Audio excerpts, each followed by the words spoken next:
Ramayana, Part 10. The Story of River Ganga. Next morning, Rama and Lakshmana finished the rituals and approached Vishwamitra. He was surrounded by a number of rishis. He had grown more radiant with the conclusion of the sacrifice. He was effulgent like fire. The boys touched his feet. He smiled affectionately and said, Rama, our work here is over. Let us leave. There is another achievement awaiting you, and then we can return to Ayodhya. There is a kingdom called Mithila. It is ruled by King Janaka. He too will be performing a sacrifice. He has invited us all to it. There is yet another reason to invite you to Mithila. Janaka has an awesome dhanush, a bow. No one has yet been able to string this bow of astounding strength. You are valiant. You are a master of the art of archery. You can attempt to string it. We can also witness the sacrifice which Janaka is to perform. Rama readily agreed. They all bent their steps towards Mithila. They travelled towards the north. They walked the entire day and by the evening reached the banks of the Shona. It was a beautiful river and the water seemed to rejoice as it flowed. The sight of the river made them all happy. They bathed in it and felt refreshed. They spent the night there. Rama and Lakshmana were curious about the story of the place, and Vishwamitra narrated the story. Long ago, there lived a great man called Kusha. He was born of the will of Brahma. Vaidarbhi was his wife. They had 4 children, Kushamba, Kushanabha, Adurtarajasu and Vasu. The last son, Vasu, built a city known as Girivraja. Since Vasu built it, the city also came to be known as Vasumati. We are now in Girivraja. It is the capital of Magadha. There are 5 mountains around it: the Vaihara, the Varaha, the Vrishabha, the Rishibhakuta and the Chaitaka. River Shona flows in their midst from the west to east. On either side of the river glow green fields and dense woods. The Shona is also called Magadhi because the river flows in the Magadha kingdom. The city of Girivraja enjoys plenitude. I told you that Kushanabha was the second son of Kusha, did not I? This Kushanabha married a woman called Gritachi. He performed the Putrakameshti sacrifice and had a son, Gadi. This Gadi was my father. Because I belong to the dynasty of King Kusha, people call me Kaushika. My elder sister was Satyavati. She married a sage, Richika by name, a very chaste woman. Satyavati accompanied her husband to heaven. After some time, she returned to the earth as a river. That river is the Kaushiki. This great river, Kaushiki, flows by the Himalayas. It is a sacred river and its waters are holy. It is a beautiful river too. Because of my love for my sister, I live most part of the time at the foot of the Himalayas. I came to Siddhashrama to perform sacrifice. With your cooperation, I have been able to complete it. Once our business at Mithila is over, I shall return to the Himalayas. Rama and Lakshmana were overwhelmed. They praised the greatness of the sage. As night advanced, they gradually drifted towards sleep. Next morning, they rose early and completed the rituals. They crossed River Shona and continued their journey. By the afternoon, they reached the Ganga. The Ganga is the holy of the holies. The waters were swelling again and yet again. Swans and cranes crowded the river.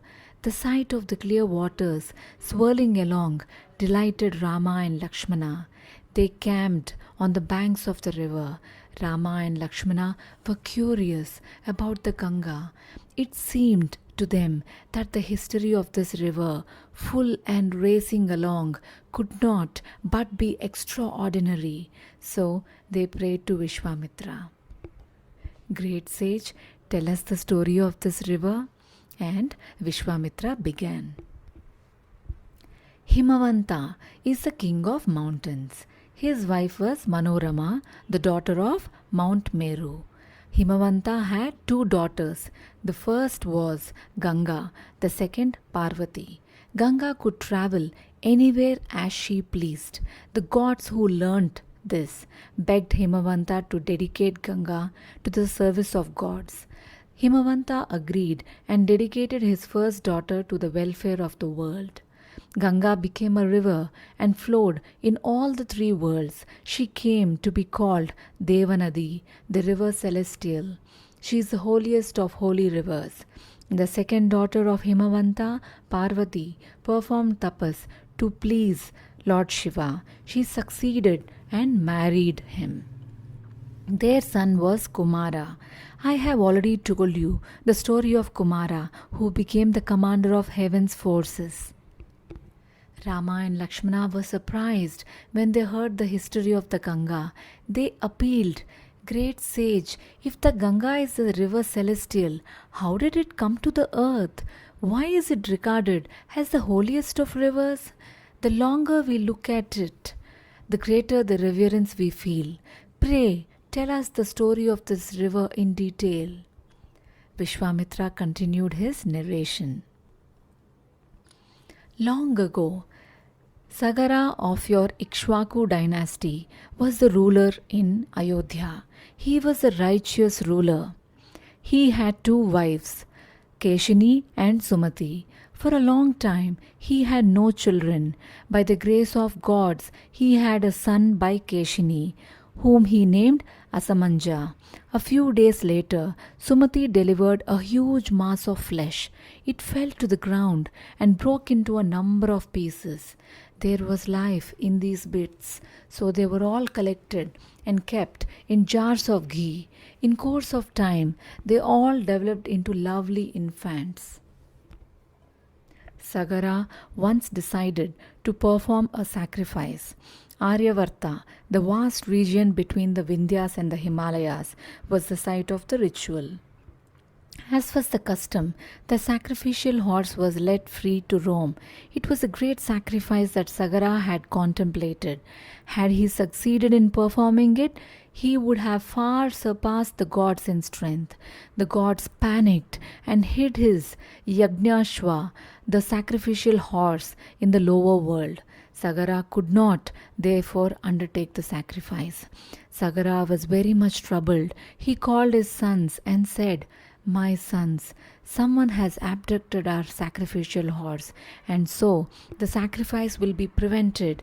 This will harm us, and therefore go round the entire world and find out where the horse is." The princes obeyed their father and wandered all over the earth in search of the animal. They cut their way through and crossed hills.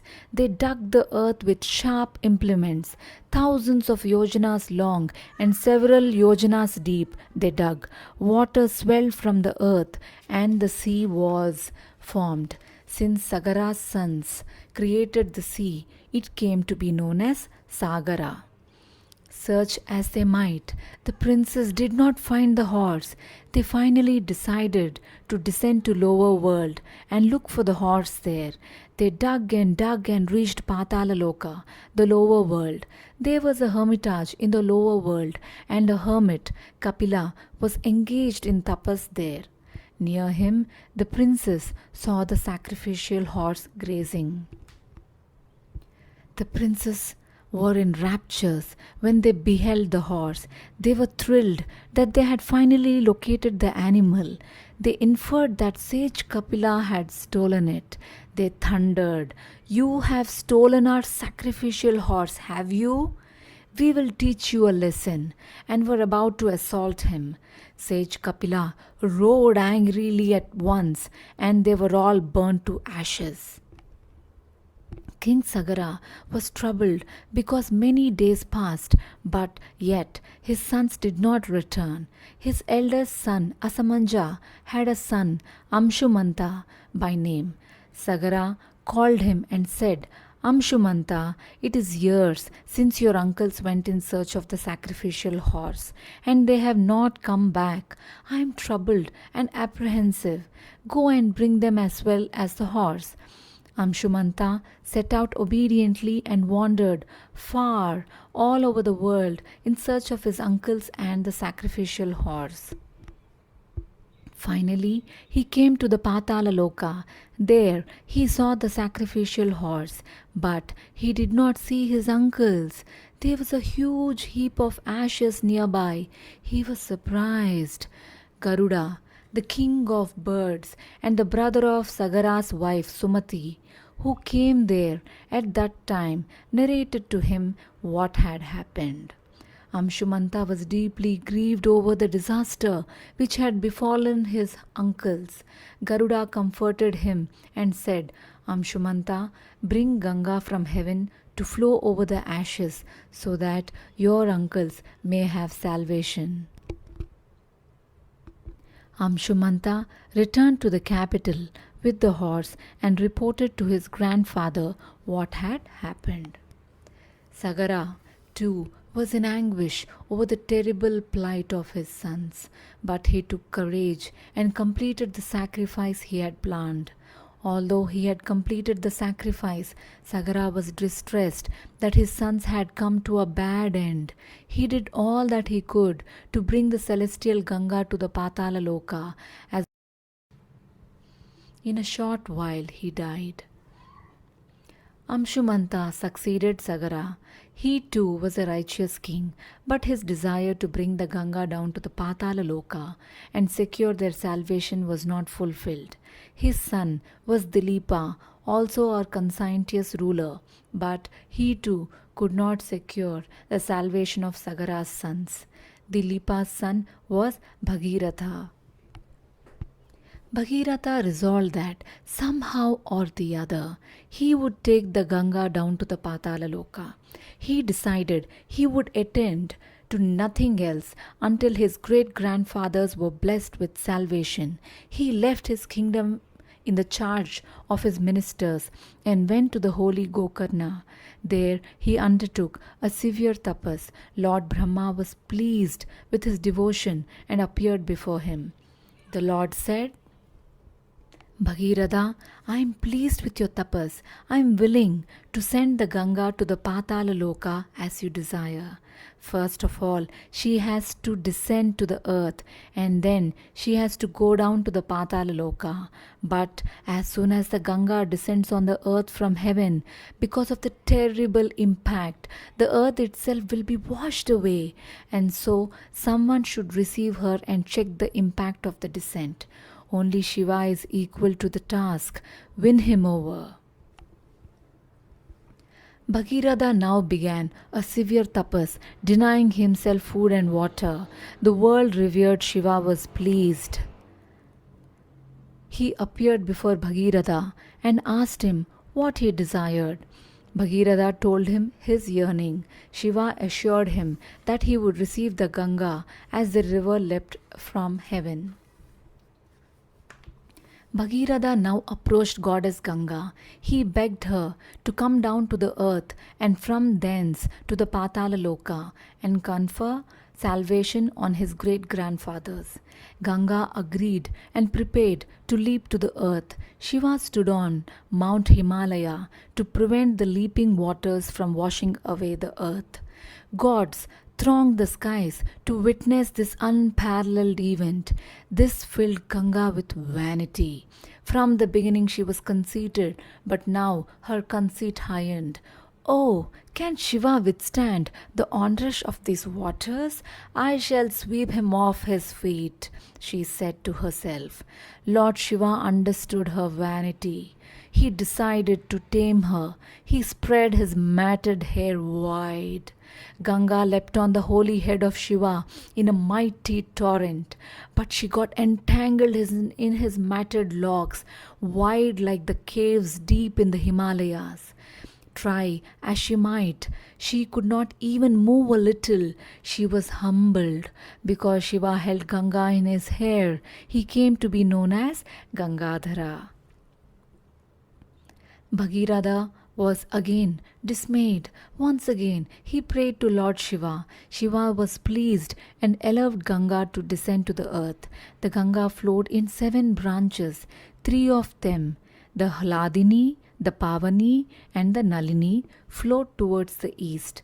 The Suchakshu, the Sita, and the Sindhu flowed towards the west. The 7th branch, river Alaknanda, followed Bhagiratha. Bhagiratha ascended his chariot and led the way. Alaknanda followed him. With the flood of the Ganga waters came to the earth several aquatic creatures like the fish, the crocodiles, the snakes, and the tortoise. The snakes and fish shone like lightning, and the white foam scattered all round.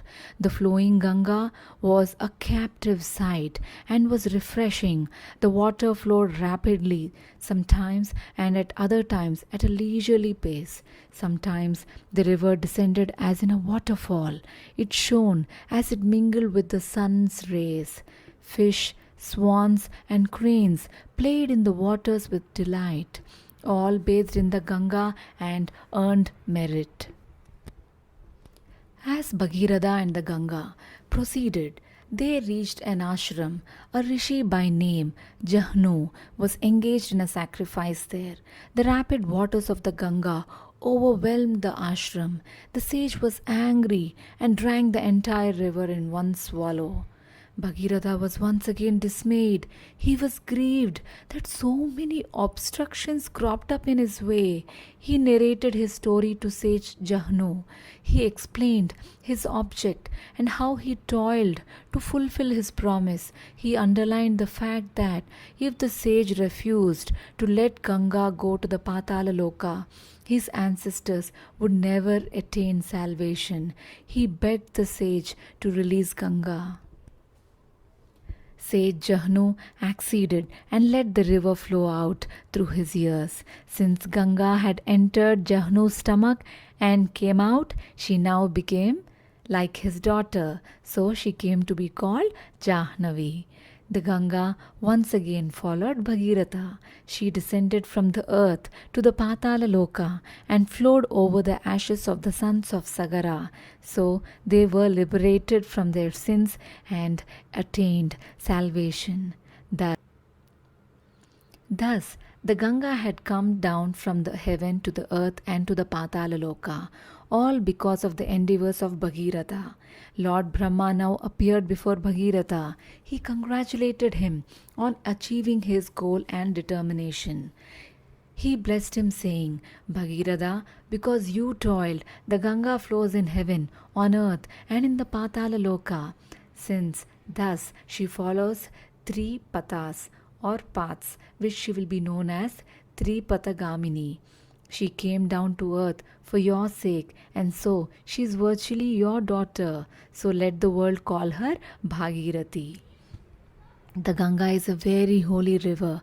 Those who have a bath in this river with devotion need not fear diseases. They will earn spiritual merit. You brought the Ganga from heaven. May auspicious events fill your life. Having narrated this story to Rama and Lakshmana, Vishwamitra said, My boys, ponder over this. There is nothing that man cannot achieve. Bhagiratha has shown us that human endeavor can perform any task, however seemingly impossible. And so, princess, when you have a good object, pursue it, no matter how formidable the obstacles. One must persist in one's endeavor with firmness. Success is then assured. Vishwamitra went on, You have heard about the greatness of the Ganga, haven't you? Bow to this great river. Good fortunes will befall you. Rama and Lakshmana were thrilled to hear the story of the holy river. They bowed to the river with single-minded reverence.